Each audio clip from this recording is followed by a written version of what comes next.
Hey guys, John Rettinger from Techno Buffalo here, and today, January 27th, Apple and Steve Jobs finally took the wraps off their much rumored and much hyped tablet, officially called the iPad.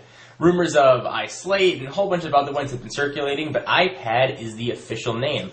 So I want to run you through the specs of the device and tell you about it and give you a recap of what Apple announced today. So first, it is half an inch thin, which is incredibly thin. Weighs in at 1.5 pounds. If you see me look down, it's because I got some notes. The conference just ended. It's got a 9.7-inch capacitive display, which uses LED backlighting technology. It's going to come in six different flavors, but we'll get to that in a little bit. Storage-wise, it's going to be either 16, 32, or 64 gigabyte capacities. It's running a Apple-built 1 gigahertz chip. It's called the Apple A4 chip. It's built by PA Semi, a company Apple acquired a little while back. It's got Bluetooth 2.1. It's got 802.11n wireless. It's got a speaker, a mic, and a 30-pin connector. It has 10 hours of battery life or over a month on standby, and that's 10 hours of actual video viewing. So it's a pretty substantial battery. Nowhere on what the size is, but certainly looks to be substantial. And of course, that's built in and non-removable. It can run all iPod and Touch and all iPhone applications at launch. There will be apps that are specific just to the iPad, but any apps that can run on the iPhone or iPod Touch will run perfectly and scaled up, of course, on the iPad, and of course they'll run in full screen as well.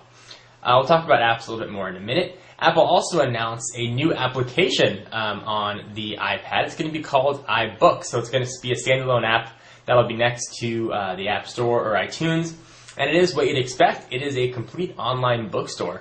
Very colorful interface. Apple is now in the ebook retailing market using the open EPUB format, which I'm sure they'll probably put some restrictions on. You can easily connect to a projector if you want to read it on a bigger screen. Books are going to run $4.99 and up. They've got connections with some of the major publishers, so they'll be getting new releases right off the bat. And that'll be available when the iPad launches, which we'll get to in just a moment. They also announced a new version of iWork for the iPad. And for those who don't know what iWork is, it's Apple's version of, let's say, Microsoft Office with a spreadsheet, a presentation program, and a word editing program, completely modified for the touch screen. They're going to be standalone applications that'll be downloadable for $9.99 each. You'll be able to pick those up right from the App Store, and again, you can connect that right to a projector and show them up on a big screen. Pretty handy, I suppose.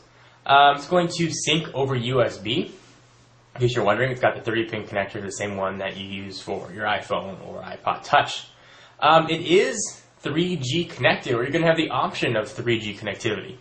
If you want 3G connectivity, it's going to be over AT&T. Rumors have been circulating about perhaps a Verizon version, but that was not announced, just AT&T. It's going to be a very reasonable $29.99 per month for unlimited data, or $14.99 for 250 megabytes of data. And that's no contract required. You can cancel at any time. You can activate it right on the iPad itself. It is going to be unlocked, so you can pop in any other SIM card, but it's going to be using the micro SIM. So we're going to have to do sort of a new SIM card. So if you want to use a T-Mobile SIM card, you can do that, but you're going to have to get some sort of micro SIM to put in and pay T-Mobile sort of standard data rates. From a price point and data rate, I think that's very fair. So there are going to be 6 versions of this that are going to be available. You'll be able to get the 16, 32, or 64 version without 3G, or get the 16, 32, or 64 gig versions with 3G. So here are the pricing. It starts at $4.99 for the 16 gig without 3G, and without 3G, the pricing goes for 16 gig $4.99, for 32 gig without 3G $5.99. And for 64 gig without 3G, $6.99. And the non-3G version is going to be shipping within 60 days. Now, if you want 3G, it's going to have to wait an additional 30 days to ship, so 90 days total. And here's pricing with 3G. 16 gig is going to be $6.29, 32 gig is going to be $7.29, and 64 gig is going to be $8.29. So you're going to be able to run from $8.29 at the high end down to $4.99 on the low end. So you should be able to find a model that suits you best. They announced a slew of accessories as well. Keyboard, dock, so this thing sits right into it. It's going to have a case and some other dock accessories. It takes advantage of an on-screen keyboard for typing. It's a full on-screen keyboard. It is a 9.7-inch screen, so you actually will be able to do full typing on it. The videos that they showed, it does look pretty smooth, but I'm kind of yet to be seen as to what 3G typing is going to look and feel like. With the iPad, Apple is sort of once again a victim of their own successes. The rumor mill had been going crazy about what the tablet was going to have, and didn't end up having everything people expected. There are rumors of a front-facing camera and multitasking. They really didn't show any of that. The operating system looks very similar to what's found on the iPhone and iPod Touch.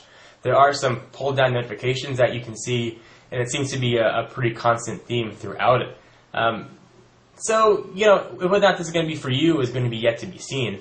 The device is capable of playing YouTube HD. It can play video content right in the browser, not using Flash. They demonstrated some New York Times applications and others, including MLB, to be able to watch live MLB games. There will be apps that are just specific for the iPad, but those won't be available until launch, of course. But any application that will work with the iPhone will also work with the iPad. So what do you guys think about the iPad? Personally, I'm very excited about it. I think it's going to be a pretty good sort of couch surfing device. It's certainly not going to replace anybody's laptop. One thing they didn't mention was file storage.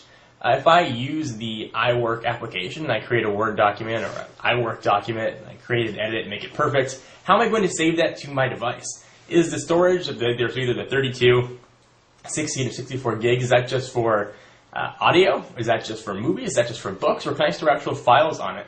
That really has yet to be seen. Of course, it'll sync with iTunes to put all your content over, including all your movies. There will be a version of iTunes that will ship with it, be able to download TV, movies, and music right over Wi-Fi or the AT&T 3G network if you opt for that version. I think this is going to disappoint a lot of people. There was so much promise about what the tablet was going to do. I personally thought we were going to see some sort of magazine subscriptions integrated. We didn't see that. And the text interface is just an on-screen keyboard. Essentially what we have is a bigger, thinner iPod Touch. No mention of phone call connectivity, but I would assume that you'll be able to download the Skype application and make phone calls using the built-in microphone for that. So there will be calling, I suppose, over voice over IP.